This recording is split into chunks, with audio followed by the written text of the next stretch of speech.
జిల్లా హుస్నాబాద్ లో సంత్ శ్రీ సేవాలాల్ మహారాజ్ 285వ జయంతి ఉత్సవాలు నిర్వహించారు. మంత్రి పొన్నం ప్రభాకర్ పాల్గొని బోగుబండారులో ప్రత్యేక పూజలు చేశారు. ఈ సందర్భంగా మాట్లాడారు.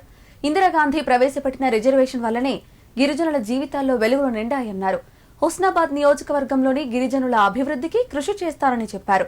గౌరవెల్లి ప్రాజెక్టు నీళ్ల కోసం ప్రజలు కొట్టుకుంటున్నారని, నీళ్ల కోసం అసెంబ్లీలో చర్చిస్తే బీఆర్ఎస్ ఎమ్మెల్యేలు ఎదురుదాడికి దిగుతున్నారని ఆరోపించారు. వారు ఆనాడు మన యొక్క సాంప్రదాయాన్ని, మనకు ఉండబడేటువంటి విధానాన్ని ఆశీర్వచన పూర్వకంగా ముందుకు పోవాలనే ఆలోచనతో మరి మన మార్గదర్శకత్వం చేసినాయని మనమందరం కూడా పూజించుకుంటా ఉన్నాం.